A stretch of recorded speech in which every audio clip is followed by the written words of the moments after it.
All right, you see it said live yet, baby? Yes. Same live. We are live. Let's get ready to rumble. I'm excited about today's show. It's been gone for a while. I need some juices. This is what gets me going. Live out of Miami, Fort Lauderdale. Actually, I'm in Davenport, Orlando again. Welcome to the Jersey Boys Sports Talk, hosted by Byron Jones and Victor Rocho, brought to you by the Sportscast. Today is July 20th, 2023. Boy, it's flying, huh, Byron? Ooh, yeah. If you haven't yet, please subscribe to the Sportscast on all our channels: YouTube, Twitter, Spotify, Stitcher, iTunes. If you are on iTunes, subscribe to the Jersey Boys Sports Talk. You can see that beautiful picture of Byron and me behind us. Please leave a rating and a review. It'll help us out tremendously. I usually get everybody to sign as soon as I meet them. So, Byron, when you see people take their phone, go on their phone, subscribe them, let them listen in, and they'll enjoy our show. I'm getting excited this year. We're going to start stacking up the guests. Please smash the subscribe button below, and please share to all your smart sports fans. And so if they want to come on the show, they want to talk about their team, we're always welcome to everybody. We particularly talk about NFC East and the Giants, but then we talk around the league, depending on our guest hosts and the teams they like. We will divert and talk a little bit about those conferences and their teams as well. Also, you can listen to us on your smart speaker. Just say play the Jersey Boys Sports Talk on Echo or Alexa, and bang, Byron and I will come on. There is a playlist. Go check it out. You can hear all our past shows. Byron does a lot of work in the off season. So those of you fantasy football people, I would look at Byron's. You can go in. We have the Excel sheets on his depth charts and the best top receiving crew, running backs. We just name it. I would go there, check it out, pick what you want, and if that could help you out, it'll help you out really well. All righty. Speaking of the man, the myth, the legend, and the most diligent retired person I know, Mr. Byron Jones. How you doing today, buddy? I'm doing wonderful, man. It's a great day in Pennsylvania. I wasn't baking my brains out today. Wasn't that bad. It wasn't bad. I got to see my mother today. That was a highlight of my day. You know, her yelling at me like she usually does. So it was, and my niece was over there, and my niece she makes the best lemon crinkle cookies ever. Oh my gosh. Oh, they are simply, what's that word? Scrumptious. Scrumptious. Awesome. They are scrumptious. And to our show, one of our regular co-hosts and my fraternity brother and big Denver, Colorado fan, Mr. John Ronenberg, and his a special uncle's or a raving fan of ours, Uncle Eric. Uncle Eric, hope you're watching the show. Please give us a shout out. I really appreciate it. John, welcome to the show. You're looking good, brother. I'm telling you, you're looking good. Keep whatever you're doing. Keep it up, please. Yeah. The problem is, I'm outside so much. I put sunscreen on. I'm still getting a tan. I don't like it. I want to be pale again. Well, I don't know. Byron saw pictures of my pot when I posted. He started laughing. He goes, "Man, now I know where you get the hair from." They got the good hair. Yeah, I got the good genes. Well, listen, I don't know what happened last week, so I apologize. Just one thing led to the other. I just couldn't get to the show, and I'm still trying to recoup and get back to my energy levels. Passing of my dad. And Hiram, you'd appreciate this. This is a United States Army. It's a little medal. It's got my dad's ashes in. I got a few things that I wanted to carry him with. It's kind of ironic. I landed on the plane. A bunch of pictures of him came. I just texted my daughter. It's weird being here. My pop not here. Like last time, I knew I was here. This time I came up. I had helped my stepmom with some stuff. And as soon as I text her, she sends me a picture back of me and him. This just popped up on my thing. So I don't know what you believe in or not, but hopefully, he's still looking after his champ. So I really appreciate it. But before we start the show, Byron, I don't know if you mentioned it last week, and I'll just mention it again. What's made this little I hate to get into. I want to get into sports right away, but I think that the people that we care, love about in this world, Byron, would you agree that we always want to give respect to the people? John, I'm not sure if you're aware of, but we did the celebration of life for my dad last Saturday, right?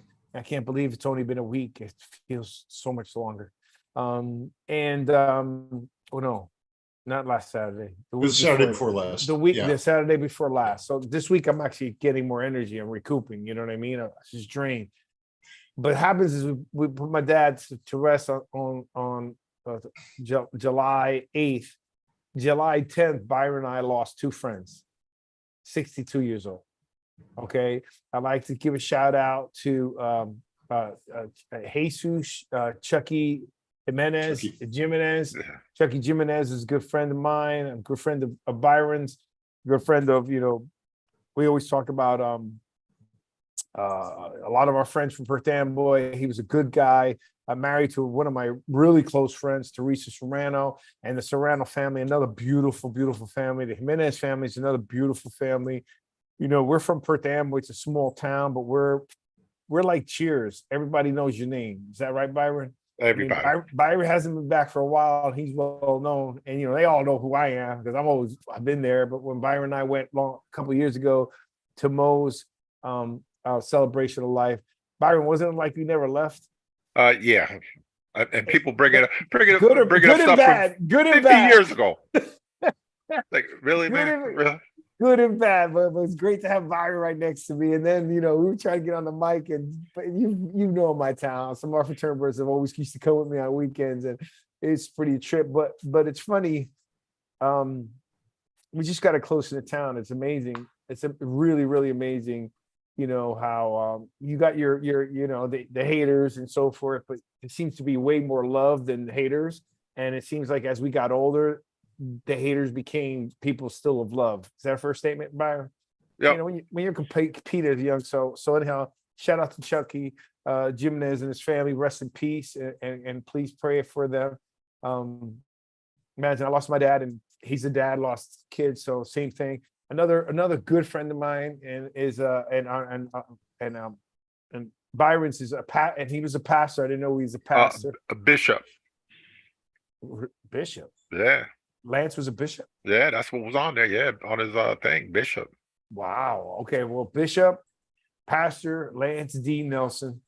And I want to shout out, rest in peace. I'm going to do a special video for Lance. Based on something I've read for grief. But real quick, Lance literally called me Friday night, FaceTime me the day before we were putting my dad. We were doing the celebration of life, and just condolences and so forth. I hadn't spoken to Lance for a couple of years after Mo's, and then before that for a long time. And I didn't know he was a pastor. I didn't know he was a bishop. I didn't know anything, but he just gave me words of encouragement. And he said, wish you could be there. I'm like, are you in Florida? I mean, you're in Jersey. He goes, oh, no, that. He was in a hospital gown. Like he was just getting some leg surgery. There was nothing going on. Yep. Next thing you know, he has a blood clot, goes to his heart, and he passes. The point of the moral of the story is that his faith and his belief in God was strong enough that I got the blessing to talk to him prior to him just passing. And he has a soul congregation. So those of you that are part of this congregation, God bless Pastor Bishop Lance, and know that he was a true man of God. To be in a hospital room, to make time to FaceTime me, console me during that time of grief for me was something really important. I'm going a little longer than I wanted to. I apologize. It's just that's three people back to back. Within a 3-day period, man. It's me, Byron. We were a long time without having people passing, right? Long time. We were going week to week to week. We were having somebody pass.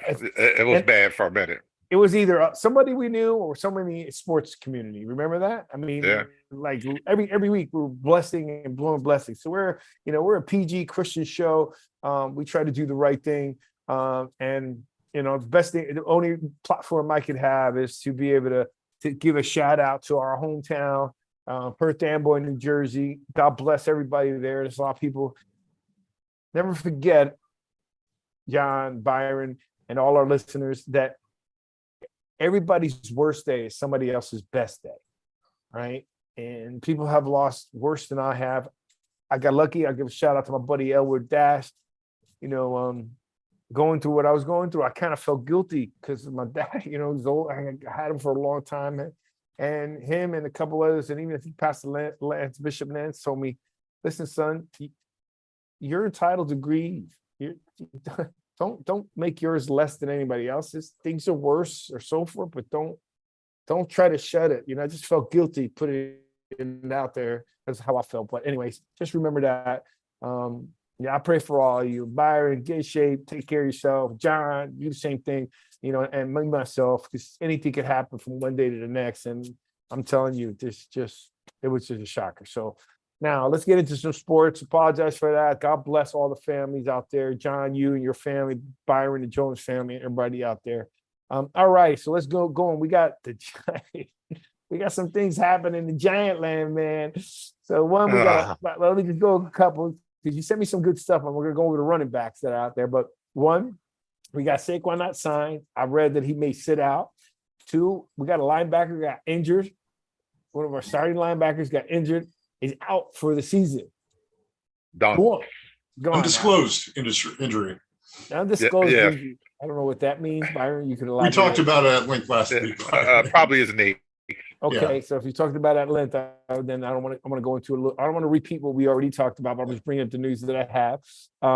So we got that news. Then we got the running back pieces, you still got people that Philly fans are weird, man. I've had some Philly fans. They're still not sure. Some are totally confident, and some of them were still like in disbelief. I don't understand that.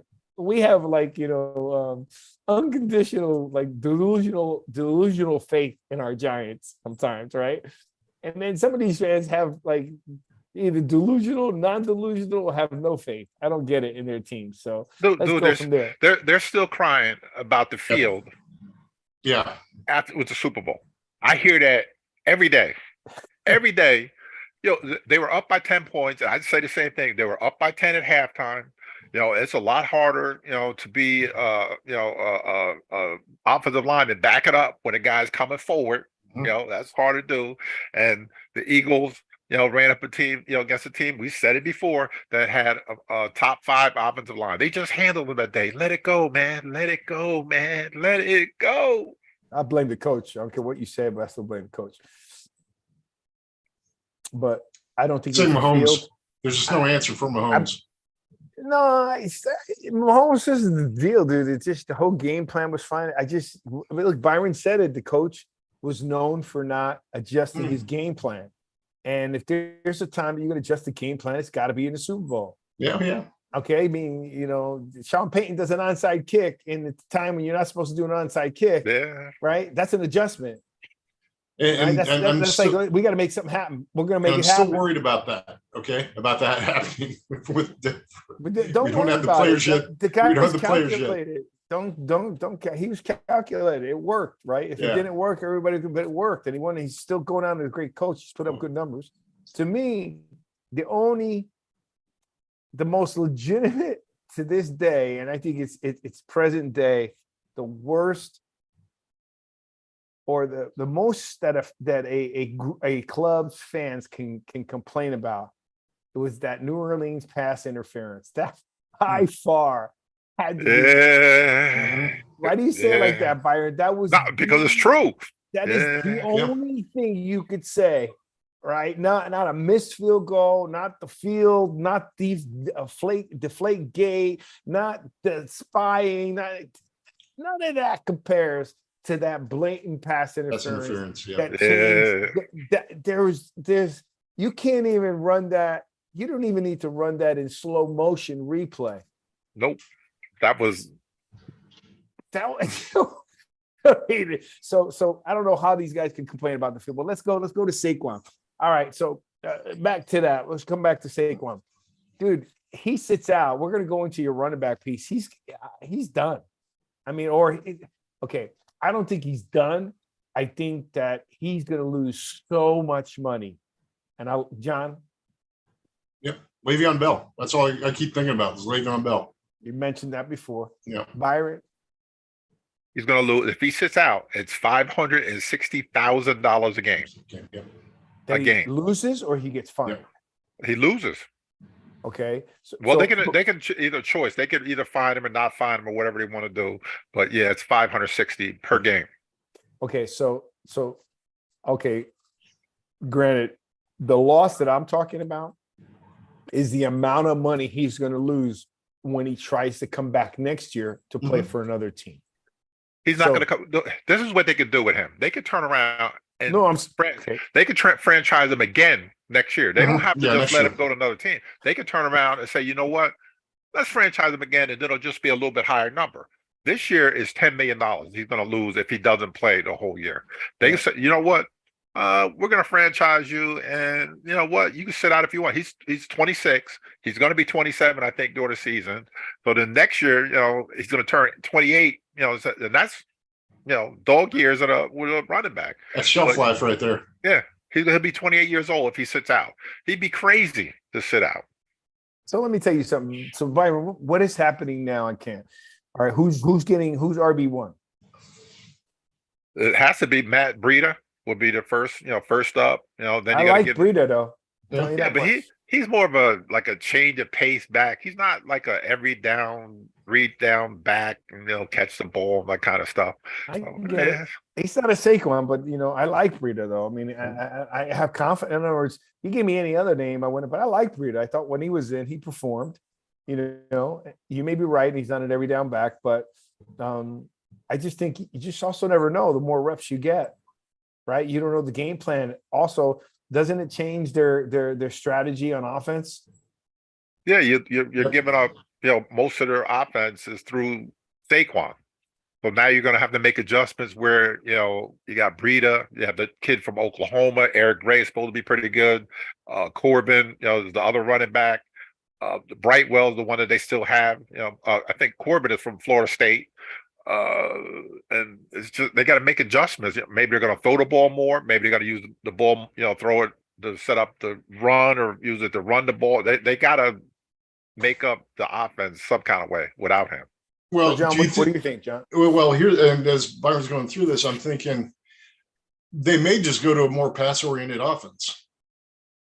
Make Byron happy, make Danny Dimes a star. Danny Dimes is a star. I keep telling you that. Okay, let's not debate that right now. But I think it could work, though. I really do, because like Byron says, use the pass, to take away to build up the run. Most offenses are going to run, and pass, or we're going to fake the run and play action. Why not do it the opposite way? It's been done before, where people, they're expecting the guy to pass, and you make a running back a star, maybe even for just one season, because, instead of running the ball, we're going to pass it. This guy's going to be our big decoy. Have him have a few good games, and who knows what happens. I think Breida could do it. So also, the more reps you get, I think you're just going to get better. You're still a professional athlete. You know what I mean? You were saying, I was reading here, one of the sports guys, the last guy on a professional team is still one of the best people in the world. Mm-hmm. Yep. Okay. So let's not confuse what we got here. Right. And in my opinion, during our show, over the last 4 years, almost going on 5, Byron, our last 4 years, you have to agree that we have seen the depth within the game of NFL be way, I guess, more talented or better prepared, I would say. I'm not sure if they were better talented, because I think there was always talent just to be there, but they seem to be better prepared. Like guys coming in, second, third, fourth, depth chart guys producing. Right? Well, I think that could even be said if you go through all, like even down to high school. I see kids today training on stuff that we never even had. And I'm like, this kid's like 13 years old, and he's like going through all these drills through the professional trainer. I'm like, I don't get that. So I think that's part of the basis for that, is that even from high school, they're coming in and going to college and going up that way. They're all better prepared than we were. Right. Yeah, because they have the flag football all over the place. Yep. They got 5-on-5, 7-on-7, all over the place. Let's stay to pros. We just said, but that's all part of it, though. But what I'm saying is, I get it. But the major part, I think, for me, I get it. Yeah. I get it. We're building better athletes. Yeah. Let's stay with the pros. You still only 1% make. Forget about all that. Okay, Byron, you're a 1%er, my friend. Okay, exactly. Okay, so but I think where it is, Byron, in addition to what you guys are saying, but mainly I think it's I think because of the speed of which they're able to get data now, it's all digital, right? Their ability to get quizzed faster, it's digital. The speed to get access to your competition, the speed to see game film like on the fly. And in addition to that, the money is so big, they know that if I get one shot, I mean, think about it, right? What is it? Was it Geno Smith? Yeah. I mean, think about the money he was making prior to that 1 year. He explodes. Right? Now, everybody's not going to be a Geno Smith, but if you double in salary from $1 million to $2 million, that's a good move, no? Mm-hmm. I would agree. Byron shaking. Byron's just like, it's only $1 million. Yeah. Okay. Well, anyhow, my point being is that's what I'm seeing there. So I think that's for Breida. So let me ask you a question, though, and then John, maybe you answer this. Byron, from your experience, you've always said, look, it's a business. You let the guys do what they do. But when a guy sits out like Saquon, and you're a star player, your entire practice plan has to change, right? They have to run some different offenses. No, you're going to run the same off the rest of the team. No, you're going to run the same. You're running the same. No, you're running a core offense, but you're not running the same plays. I mean, they're not running Breida like if it was Barkley, are they? No. Okay, so they're running different plays. A little bit. Or they're going to tweak. You're going to tweak them. Deviation play where Barkley becomes an option that's lower than number one, right? So it's your progressional charts or whatever the pick is. But doesn't that upset? I mean, then he's got to transition back into the offense. I don't know about me. That would bother me. I mean, I want you to get your money and stuff, but it would bother me a little bit, especially when we just made a jump. We just made the playoffs, right? We have a lot of momentum going for us. I don't know. So you tell me. But you got to remember, the most important thing, with these guys, they're looking at a lot of money. That's generational wealth where, these guys are in their 20s and, maybe some of them in their 30s where they got to make as much as they can now because they got their whole, not all of them are going to, work on TV, get in the movies, do, all this other stuff. They got to have this money now. So, because they're in their 20s, you're going to live to 60 or 70 years old. You got to keep this money. A lot of them, because they do leave school early, don't finish with the, get a degree. Let me ask you this question, Brian. What is, for the record, any of you professional athletes want to have the ability to preserve your money, have a legacy lifetime of money, you search out Victor Rocha on Valuable Assets. I will show you how to leave a legacy of money. I will show you how to leave a legacy money, generate passive income, and protect all your wealth against bankruptcy, IRS, debt, and everything. Don't forget, victorrocha.com. Come and check me out. All right, go ahead there. All right, nice plug. Anyway, what was the latest offer that was on the table for Saquon? What, 19 million guaranteed or something like that? Okay, and we talk about that. That would be generational wealth for us, right? Well, I don't have kids, but if I did, they would have that money, and that would grow because we go to victorrocha.com, right, and invest there. But seriously, what I don't understand. I'm serious. No, I'm with you. I want you to make money, Vic, and I'm there with you. It's not about me making money. It's about me helping people leave legacy. No, okay, I want you to help less money. Yeah, I'm about helping people. So clear. I know your heart. So let's go. But back to what I was saying is that you're offered that kind of money, and me and Byron talked last week about shelf life. There's very few of those elite backs that stay longer than 3 to 5 years. Okay. We're talking to Barry Sanders. We're talking, Terrell, of course, but then he got hurt. Yeah. Fred Taylor. Yeah. Walter Payton. Walter Payton. Okay. Yep. Yeah. Those guys, they didn't make a stand to help improve the, because the last time I heard anything is that he wasn't taking the money because he was making a stand for other running backs to make money too. Hey, great way to make a stand, bud. But you know what? We talked about family at the beginning of the show, right? You have a family to take care of. All right. If you like them, that is. If you don't, if you're like me, you don't like your family, that's fine. But, take care of what needs to be taken care of. I don't think if you want to go out there and make it a statement that you're saying up, well, you can do whatever you want with the money once you get it. You can distribute to all your running back friends.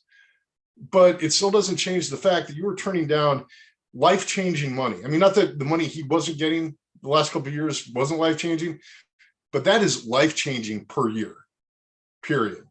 And for me to see someone with, you're given that talent and you want to make it about money, fine, but you can get rich and still do what you're supposed to do. That's all I'm saying about it. Well, let me just tell you for the record, 19 million compounded, uninterrupted for 40 years, right? At only 3% with a variant of 1%, right? Can turn into 91 million. Yep. Or 61 million. 61 million at 3%, 91 million at 4%. That's over 40 years. Okay. So that's the problem. These look at all these advisors have turned these guys losing lots of money. Some of these guys are now getting smarter, but they got to turn into the Shaqs. They got to turn into that. They got to know how to invest their money. But at the end of the day, guys got to feel what he's entitled to, what he's worth. I get it. I can't sit here and hammer somebody for them wanting to get their money or not. I just wanted to see it as a holistic piece as how you're affecting the team. You know what I mean? And a team that's on the rise. And look, at the end of the day, I don't want, what is it some of these guys really want? Do you want to compete for a championship? Or are you just figuring, we're not going to make a championship. Let me get all I can get. I'm just trying to understand, he's got to do something. And I think he's got to change his agent. Well, he did. He got one at the last second. He hired a second guy, He got rid of his agent. No, he didn't get rid of him. He kept that one and just got another one. So he's going to pay 2 fees, or they're splitting the fee? I don't know on what money. None. Yeah, exactly. And the crazy thing with him is that he came out with this. I want to be a Giant for life. Today they're saying that he talked to the management. As far as him wanting to be there and let's get this deal done. I'm not going to play with anybody else's money. That's his money. That's his choice or whatever he wants to do. But he also has to realize that he's an employee of the New York Giants. That's what he is. He's an employee. They're not going to look at it, back in the old days, back in the Giants, they would have guys, that, played with them 30, 40 years ago, their assistant coaches and all this other stuff with them. And they don't do that anymore. It's a business. It's a multi-billion-dollar business. And that's the way, they look at these guys. They're just, just a part of the machine. Color signs. Yeah. Well, look, time out a second. So you see, here. Do you see the compounded interest? Look at that. Look at that bad boy. That'll turn into $91 million. Over the course of his lifetime. Over 40 years. I just gave him 40 years. I got about 2,000. What can I get with that? I can show you that right now. 2,000. No. We'll talk later, Vic. But anyhow, I'm just trying to show you where these guys are going to do money. But back what I wanted to show, what Byron put up. Let's put up with Byron. Let's talk about that. Okay. So now, Byron, you want to run through this? Byron put up. Okay, these are the running backs. Let me just make sure I get the title. Okay. Running back holdouts 2023. All right. Go ahead, Byron. These are all the guys, the different ones that held out or whatever kind of issue, they had, through the years, like Kamara, he was late 4 days, in the training camp. For our listeners, first one is Alvin Kamara, 2020 Saints. Where, he was late 4 days into the training camp, and then he got, this 5-year, $75 million, extension before his final year. That was 3 or 4 years ago. So he should be coming up, getting ready to get released pretty soon too. And then he responded with, you see the numbers, that he put up, the 1,600 yards from scrimmage and 21 touchdowns. Then you have Wait a second. So this guy's a holdout? He was a holdout in 2020. Yeah. Okay, but he signed. He signed, yes, in 2020. Oh, so he's under contract already. Yeah, he's under contract, but you see his contract's getting ready to run out real soon. Yep. He did this in 2020, and he signed a 5-year extension. So he's got 3 more years. What year is this? 2023? He's got 2 more. Yeah, 2 more. 2. Oh, because it's going to go into. Okay. We're not doing Byron math. Yeah, Okay. not today.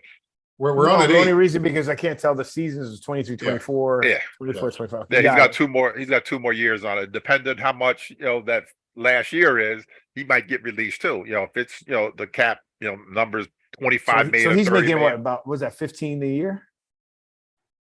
You're the numbers guy. Yeah, 15 million a year. Yeah, there you go. 15 million a year plus how much you get up front? We don't know. All right. Don't know. Melvin Gordon, the Chargers. Same thing. He was holed out with his 5th-year option. He sat out 4 games where they started 2-2 the Chargers in 2019. Was it 2019? 2019, yeah. Yeah, then he went to free agency, got 612 yards. Then he got a 2-year deal with the Broncos after he turned down, which you can see, a 4-year, 40-year extension with the Giants. With the Chargers. So you see, sometimes you can screw yourself. So here's an example. This goes back to Barkley though, because they offered him 12, right? 19. 12. No, they offered 19 guaranteed during the season. No, that's the latest. During the season was 12. During the season was 12, right? And he turned that down. And he dropped it down, right, to 10 with the guarantee of 19. In this case, this guy went from 10 million a year now to 8 million, right? And he had a 4-year contract that he turned down. Now he's only got a 2-year contract. Anything could happen. So go ahead. Now that is Melvin Gordon, 2019 Chargers. Ezekiel Elliott. Then we have Mr. Elliott. He decided to hold out all the training camp after he had only been playing 3 years, and then he had 2 more years of the team control. Like I said, he turned around and got a 6-year, $90 million extension. Halfway through his contract, but then he made the Pro Bowl that season. Then he slowly declined, where he's unemployed. Bye.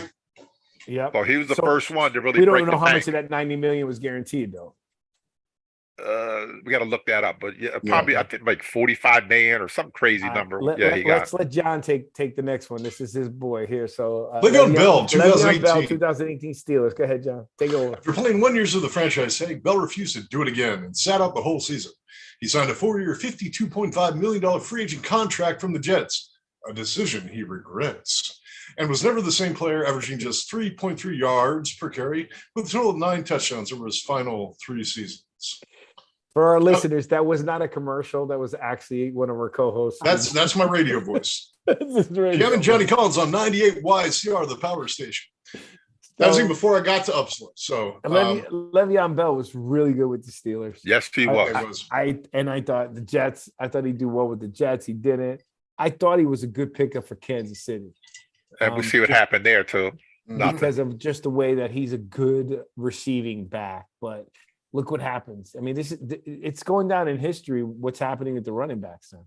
Yep. All right. So then, what do you think about Le'Veon Bell now? Where he's out now, right? He hasn't signed. Yeah, I don't think he's playing with anybody now. No. All right, Maurice Jones-Drew. I used to like him, man. Yeah, the little squatty body guy from UCLA. Yep. He's like 5'2". He's a big guy at all. After leading the NFL in rushing in 2011. He had a 38-day holdout into camp, and then he tried to negotiate with 2 years remaining. The Jaguars refused, and he wound up paying just 6 games, got hurt, and then he entered free agency in 2014, and he was never the same player, too. No. But remember, the Jaguars don't mess around because they got rid of Fournette, remember? Yep. Yeah. They cut him. Yeah. Then he goes and gets then he went and got a Super Bowl ring with Tampa Bay. Yes, he did. Exactly. Chris Johnson, Titans, is the next one. Let's see, he took his holdout into September because he was just supposed to earn just $1 million. Man, I wish I could say just $1 million. After leading the NFL in rushing over a 3-year period, he signed a 6-year, $56 million contract, had 3 more seasons before the heavy load kept, that he sort of phased out when he got to the Jets and Cardinals. Mm-hmm. He was a sweet player too, though. Let me tell you, he really was. Let me tell you, they had 3 seasons and 1,000 yards. It's pretty impressive, right off the bat. And he wasn't a bulky back either. That surprised me. He's by today's running back standards, he's a skinny kid. Yeah, but he was fast. Yes, he was. Very amazing fast. Yeah. So let me show you. Okay, so bottom line here is running backs holding out. Hasn't panned out for both the team and for them. Is that a fair statement? Yes. Well, do you also know that the average pay in the NFL for running back is $1.7 million? Yeah.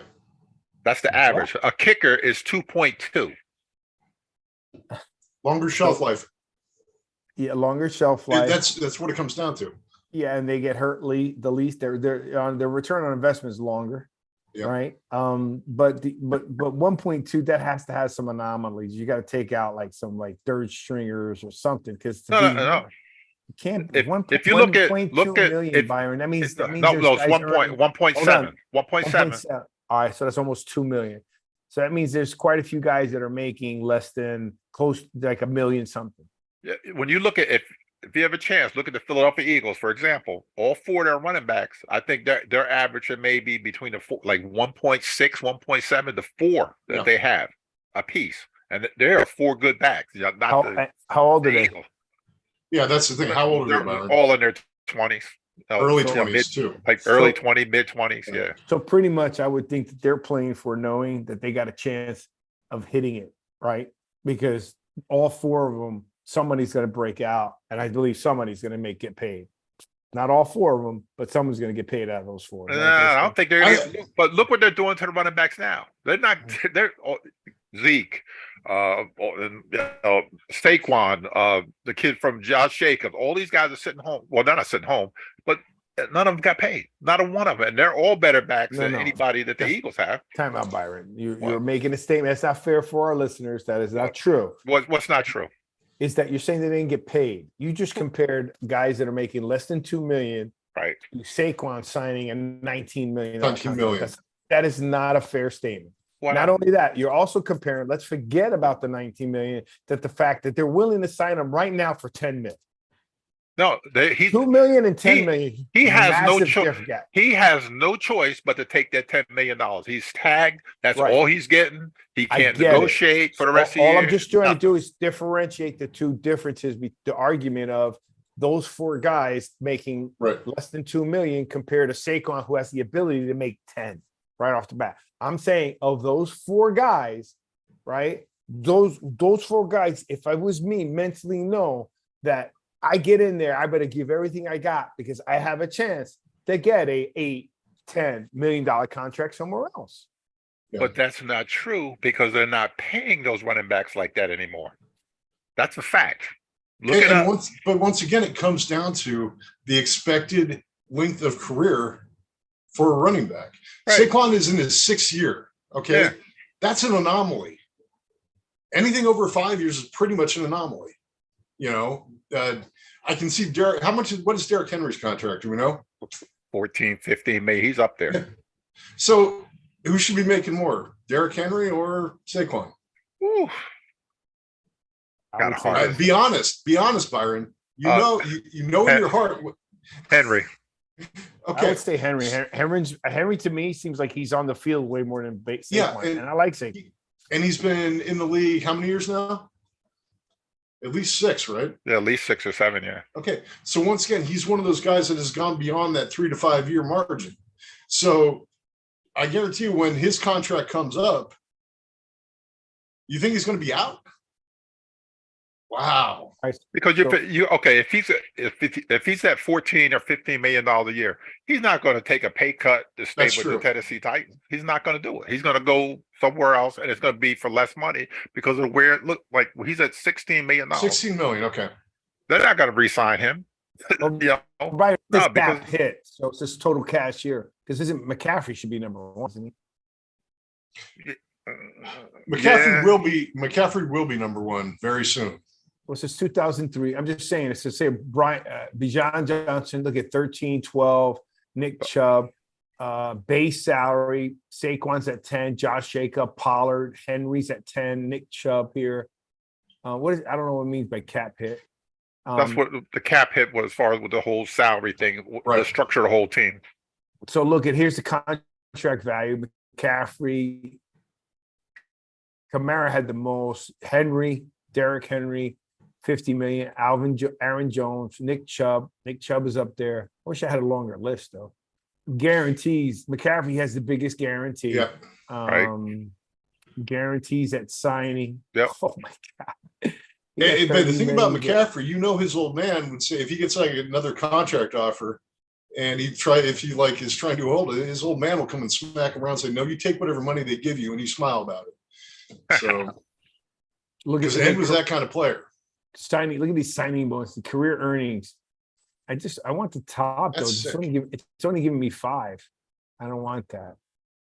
They're just doing top salaries, so they're doing top 5. I'm sorry? They only give you the top 5 salaries. I don't want the top 5. I want the whole list. All right. I know you do. You're just killing me.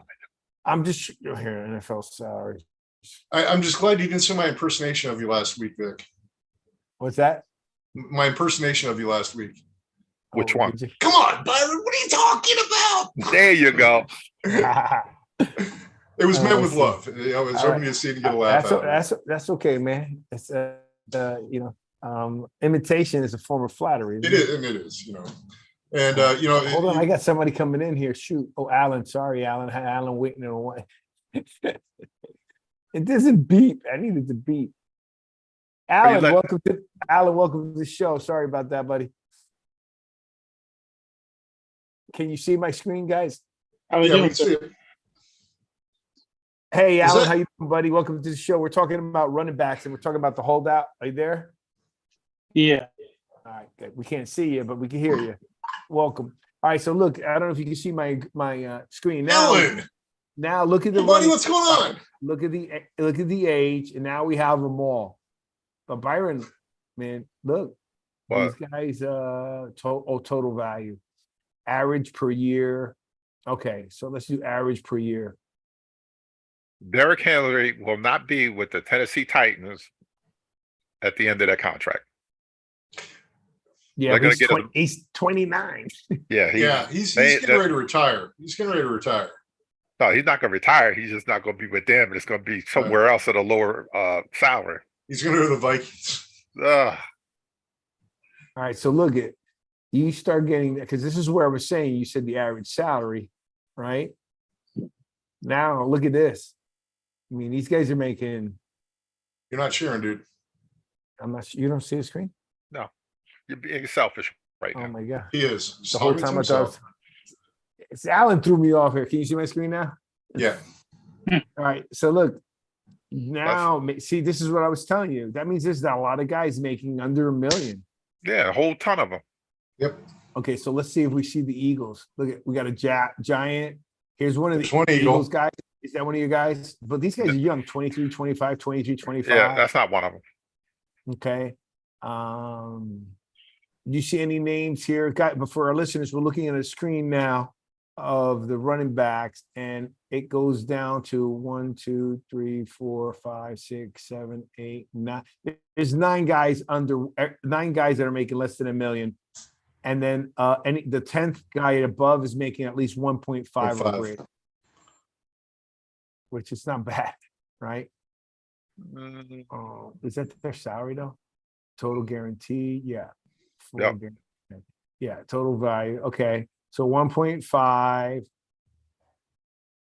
Where is it? No.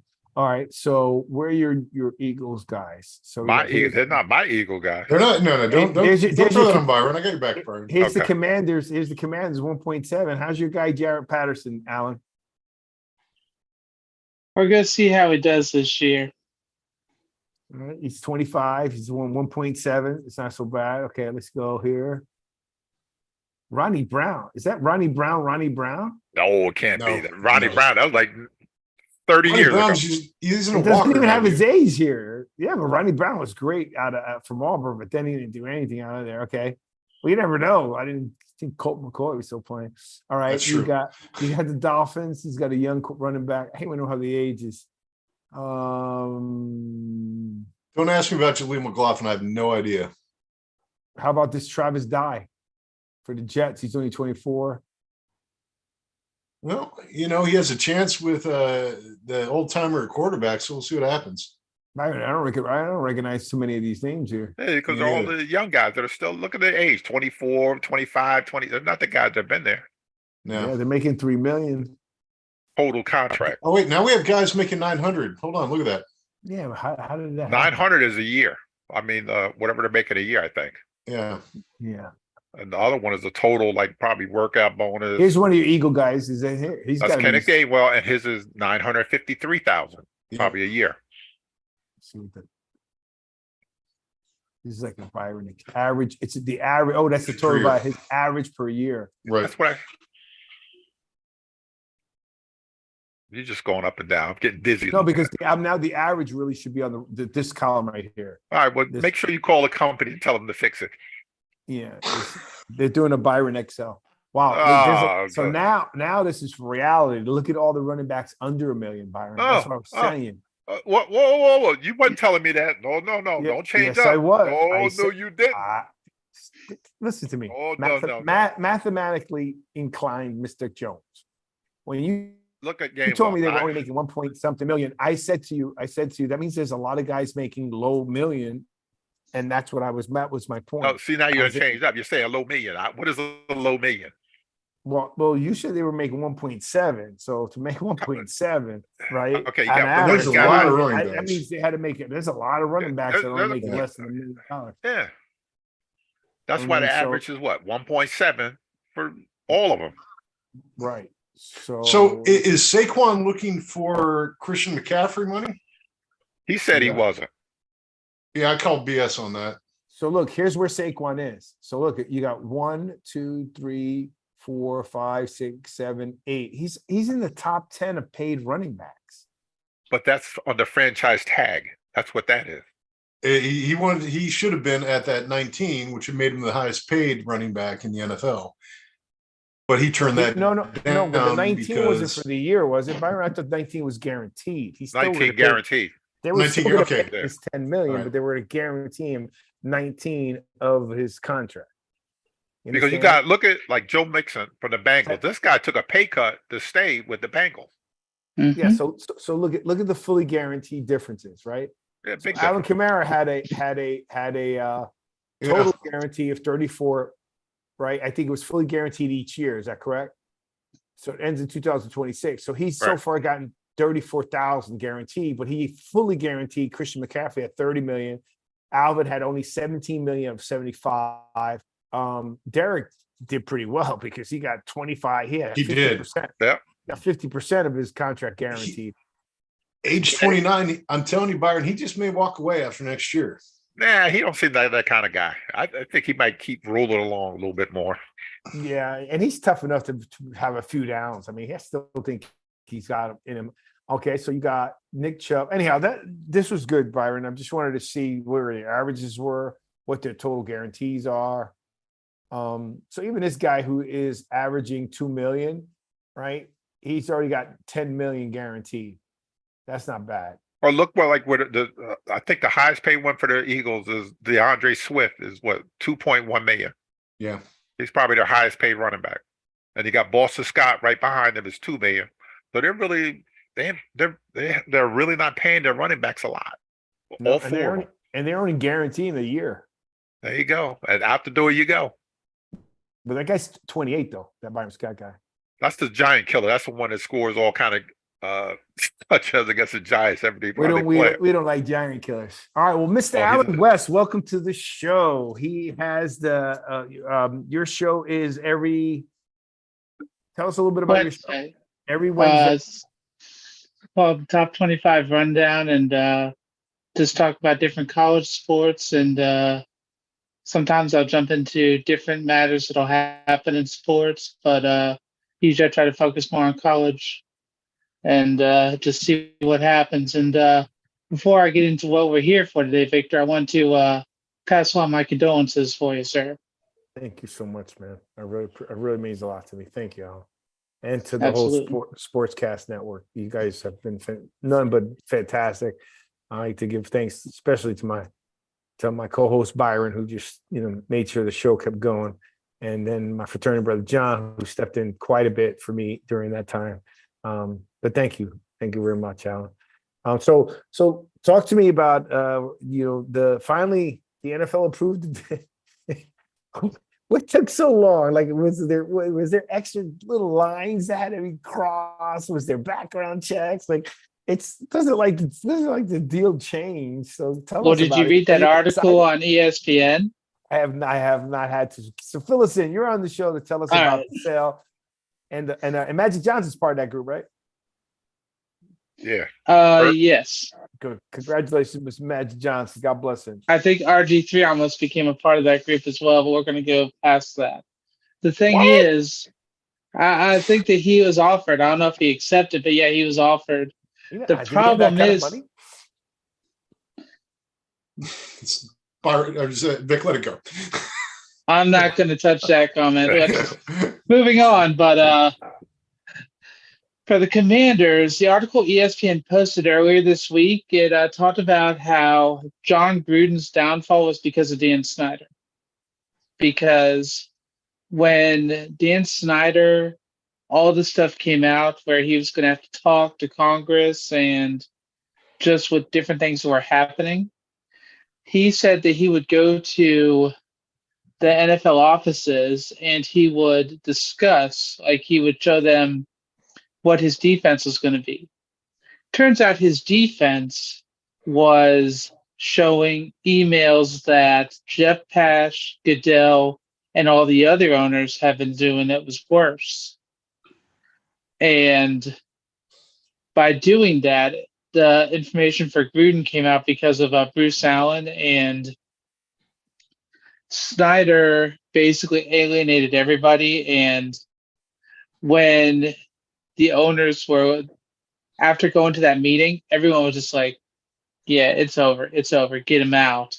They couldn't do it, though. They had to make sure to wait. Help me out. Get who out? Snyder. Snyder, yeah. Because in a way, Snyder turned into like how Donald Sterling was, except not for how Sterling had gotten his issues. Snyder, though, had gotten in trouble for how he was with the different cheerleaders and the assault claims for that, to where his wife had to take over control of the team because the owners didn't want him at the meetings. They had fined him and they had suspended him from being in activities. And by doing that, he actually tried to push his way back in, and it didn't work. So by him pushing his way back in, Goodell was telling him, wait, do not come back. Serve your suspension. He tried to come back early, and Goodell was like, all right, that's it. And then Snyder also used some of the Redskins' money from FedEx. You know how the owners of FedEx, when they wanted to get out? The reason why they wanted to get out is because Snyder had taken some of the money from the team, and I think it was like $59 million, something like that, and had done something. He was using it for something else he was going to do. And the other owners got mad and they said, forget it, we're out. And so then you see that. And have you ever heard that phrase? Remember how King Midas had the touch to turn everything into gold? Yes. Don't say it. Don't say it. PG show. No, it's okay. Trust me, I got this. All Snyder, right. Since he has been the owner, the only things he has ever turned to gold is maybe the watch he would wear on his wrist, because he never was able to do anything for the team. In fact, for FedEx Field, he had to take out seats just so the NFL would not black us out. Yep. We only had a few playoff appearances. He ran coaches out.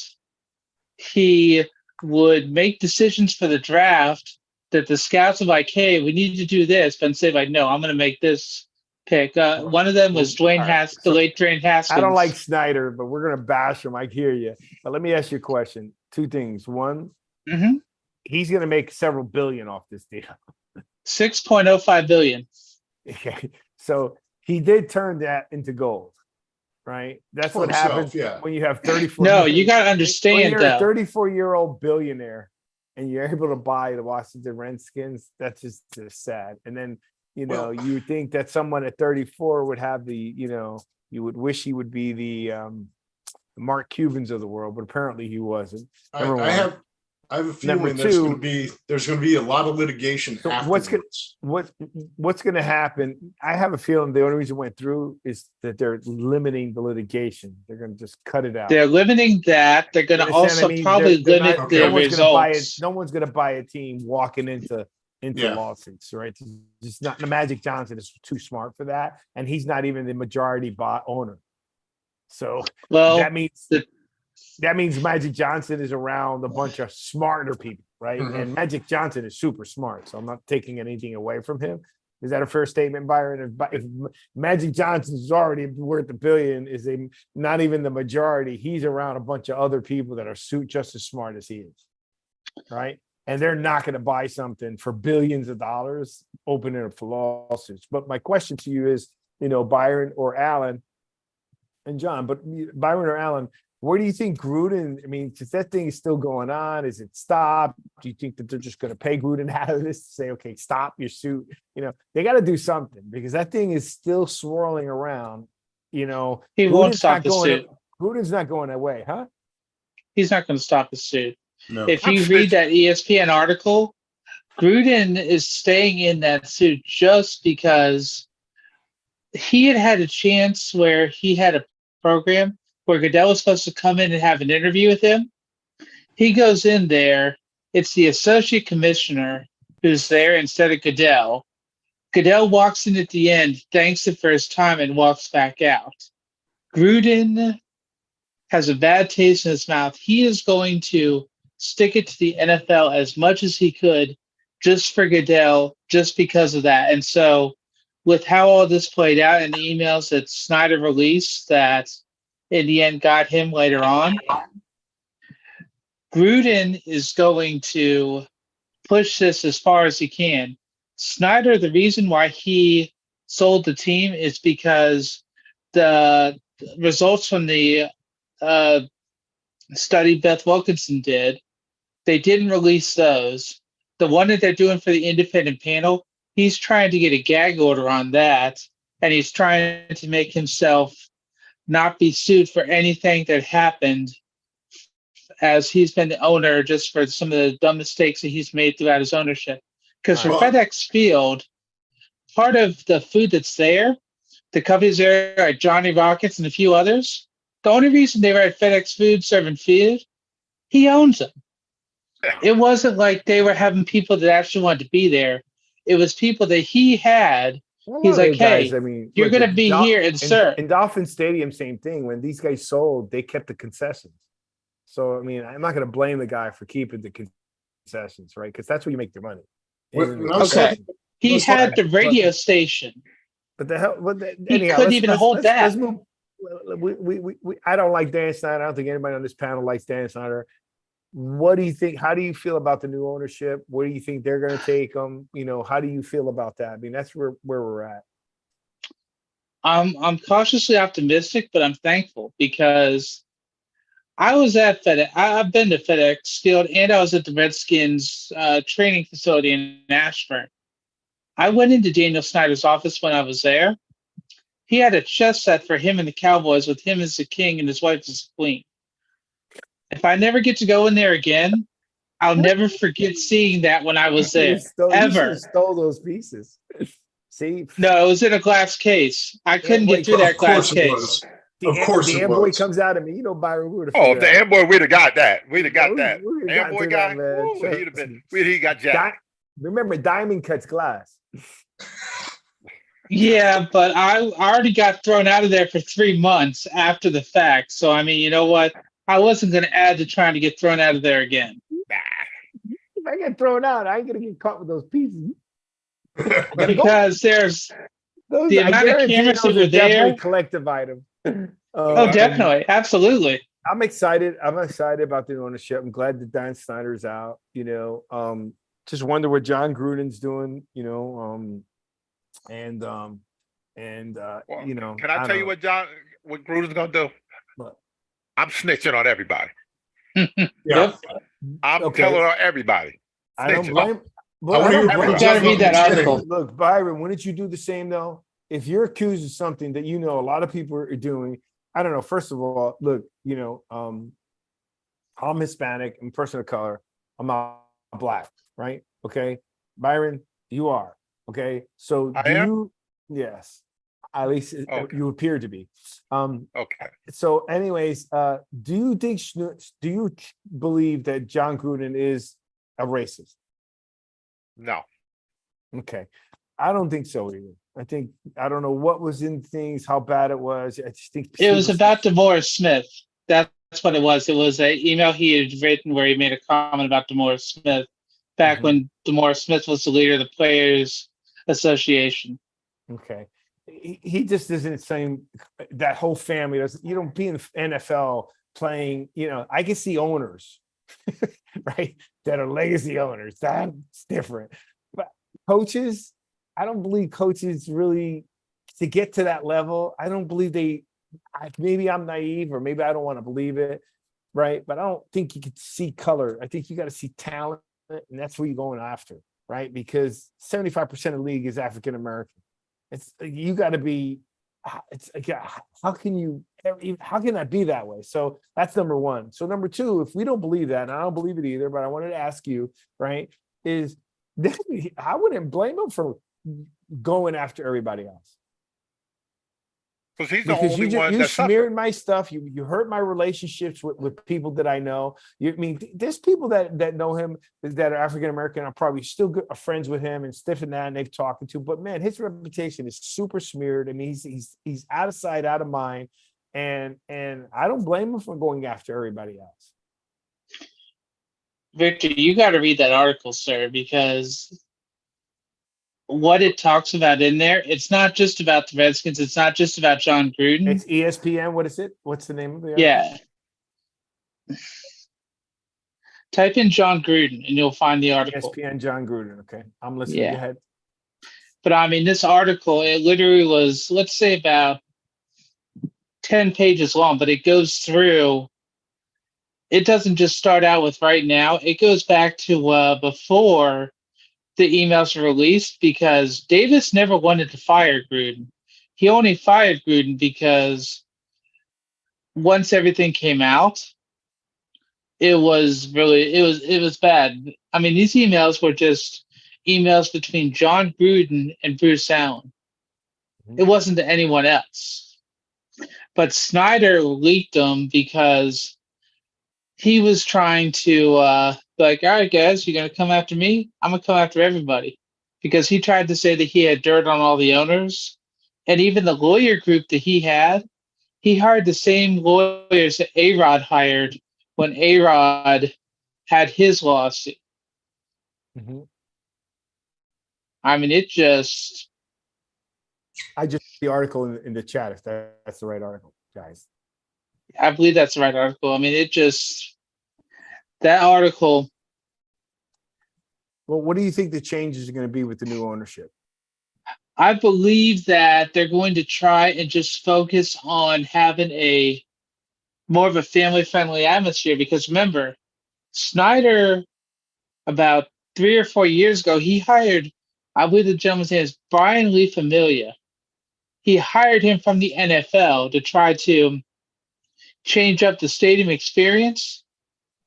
I think he only lasted a few months to a year because Snyder wasn't willing to go for what he did. Because the experience at FedEx Field, I never went to a pro game. I went to 2 college games. I think I had more fun at the college games just because with Snyder being the owner, you didn't want to be there because of how it was a toxic atmosphere. The players, some of them wanted to be there, some didn't. But the thing was, the home experience at FedEx Field, when you would look at it on TV, there were more visitors than home fans. That should never be the case. Aren't they looking for a new field, like a new area for that? Yeah, they're trying to get a new stadium. And I mean, they even wanted to go back to DC, but Muriel Bowser, the mayor, said, if he's the owner, there's no way that'll ever happen. There's no way. Now that that's happened, I know that they played at RFK before. That whole area is still not. They could actually. What it is they're tearing it down. Yeah, they could build a new stadium there. And what I think the biggest thing that he did was move them out to Virginia from DC instead of trying to build a stadium in the actual city, which is where now the Giants fans, sorry, I still think the Giants should have actually they're the New Jersey Giants. Let's face facts. But yeah. But all these teams now have their in the city. Okay.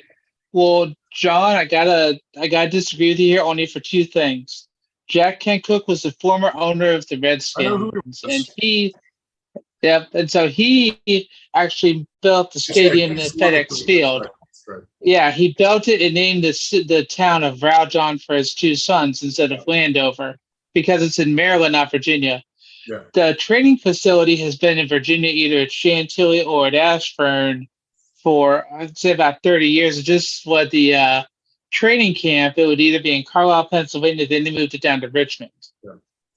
That's right. They are out by, I'm sorry, I used to live in that area too. I should know this. But yeah, they are out by whatever. Anyway, yeah. So now I still Landover, yeah.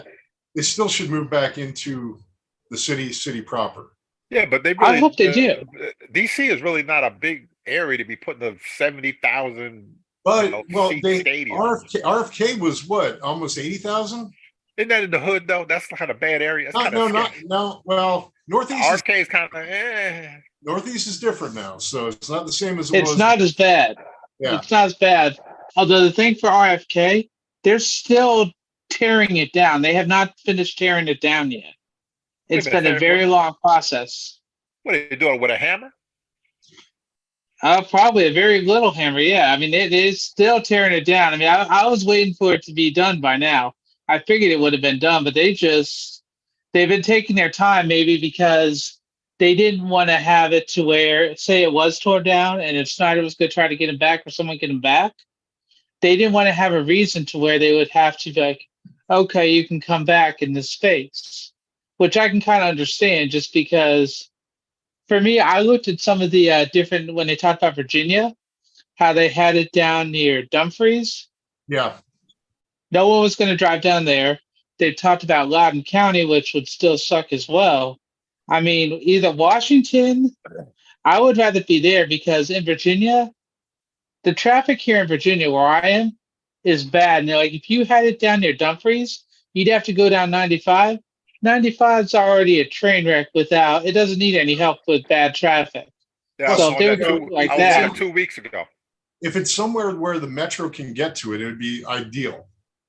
I mean, if they want to try, like they could almost maybe look toward Dulles Airport since the Silver Line's over there. Like if you were able to find somewhere near there relatively, that would probably be better because where they're talking about right now, the metro's not there. Yeah. And some of the areas are too congested otherwise to try to get a stadium in. I mean, that's why for Loudoun County, even though it's more expensive, you would have room there, but it's just the amount of traffic and going on Route 7 besides 95 or taking the toll road. You're playing with fire no matter what. Yeah, Jerry Jones made an awesome statement. He goes, congratulations to the new owners. We can't wait to visit there and dish out some capital punishment. I knew that was Yep, I'm not surprised. Yep. So, but here's the thing. By the way, they said, Byron, I was reading the article real quick. It was out of 650,000 emails, Gruden's emails were the only ones that were leaked. Yeah, I wonder why. And his was only between one guy. It was a communication between one guy, and they took pieces, him just, Byron, you ever get to argue with someone and call them a bunch of names? Who, me? Yeah. No, never. Okay. Well, in the past life, have you ever heard of somebody ever getting, I can call them this and that? And without a doubt. But not in the context of exactly, like you're talking to that one person and you're using it more for an adjective than you are using it for a generalization of what you feel about a gender or of a sexual anything, right? And it was the communications between one person. He wasn't talking about a whole group of people. He wasn't talking about that. He was just using words inappropriate. He commends. He doesn't excuse himself or anything. And I'm not trying to defend him. I'm more surprised when that took place than anything. But it's just that out of 650,000 emails, I think you had mentioned that they only took his. Yeah, I wonder why. That's a lot of emails. Yeah, I wonder. Guys, there's something else though. I don't know if you guys saw this or you heard about this. I don't believe that they have the trademark for the commander's name anymore. So I'm wondering if they're going to have to change the brand one more time. Honestly, they're going to try to get rid of everything. We call them Washington anyways. We don't even recognize what the second name is. It's a running joke on the show. It's like my Giants. I never call them the New York Giants. The only one calls them the New York Giants is Byron when he wants to piss me off or John. Yeah, I know. Why wouldn't they trademark that name for the merchandising and all? I think someone else took it and they weren't able to get it from them. You see, that's why the thing about Snyder, when he was trying to do the different names, other people were able to grab the trademarks and they were able to get, I guess he had to pay them off to get the trademark for at least a little bit. But the thing with Snyder, this wasn't the name people wanted. Byron, they wanted time. I'm sorry, real quick. There used to be a time where now there's a law. They got to give you some time. But there was a time that people were waiting for URL names to expire and try to capture them and hold them by, like NASA.com was taken by someone. I think that's what elevated to you got to give me time to get my name. Because imagine it's taking NASA.com and then holding it hostage for millions of dollars. Like they were just sitting there waiting. So I think that as people started coming up with names and they're hearing that, people were immediately trademark. I mean, and by the way, trademarking isn't cheap and it's not easy. And trademark doesn't. The funny part is, depending on the way you're saying it, and I learned this from myself. When you trademark something, you got to trademark it for almost every product you want to put it on. You can't just trademark Byron Jones and that's it. You got to trade Byron Jones for apparel. Then you got to trade Byron Jones for your website. Then you got to trade Byron. Did you know that? You got to trademark it for almost every category you want to use that name for. That's pretty expensive. Yeah. Did you guys ever go to the Commanders website? Country? Nah. Why? Nah. Okay. Catch on fire or something. You got to understand something. When you go to the website, the main thing it says is take command. Hold on. I want to get this on tape one more time. Ask that question again. It says take command. Ask that question again. You just humor me. Cool. I want Alan to ask that question. Just ask. Have you ever looked at the website for the Commanders? No. Why would we do that? No. That's funny. Sorry, and that's sorry for you and Aaron. You're my host. I have nothing but love for you, Alan. But this is the NFC East. If we, John gets some, he gets some savory because he's a Denver Bronco fan. So we give him some good love. We give him some little puns. But when you're NFC East and you're not a Giant fan, we got to, or if you're a Dolphin. That's okay. Because you're Dolphin or Jets, we probably hammer the most outside of the NFC East. Would you agree, Byron? Yeah. Right. So those two. One is because I live in Miami and the Dolphins are just funny, and Kevin Tyree I love. And then the Jets are just the Jets, and we have a lot of friends that have Jets friends, but that's just funny. Yeah, poor John keeps asking this. They're still got a team all the time. He must have asked that. I lived in DC for 6 years. He goes, Washington's still in the league. So no, we haven't gone to the website. I have a question. So tell us about the way. Go ahead, Byron. I have a question. Yeah, Byron. Where is RFK Stadium? RFK is right next to where the DC Armory is. Lousy place to see a concert, by the way. The acoustics are terrible at the DC Armory. Is it close to Route 50? Like Route 50? I'm looking it up right now. All right, so what is the website? So this will be the first time I'll ever be on this site, and probably the last. I believe it's WashingtonCommanders.com. Commanders. Ugh. That was so. Thanks. I needed that laugh. I really did. Thanks, Alan. I really appreciate it. You're welcome. But I mean, if you look at just go to the website one time. This is one time. Super slow. I want you to look at the website.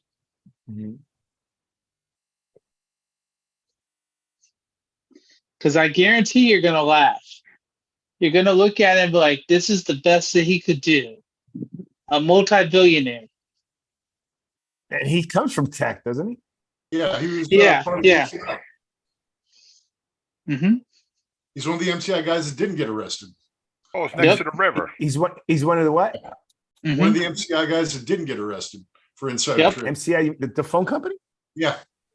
Yep. Part of that, yeah. Why did those guys get arrested? Insider trading, stuff like that. And MCI was the MCI only rolled one that out. would work at Redskins Park.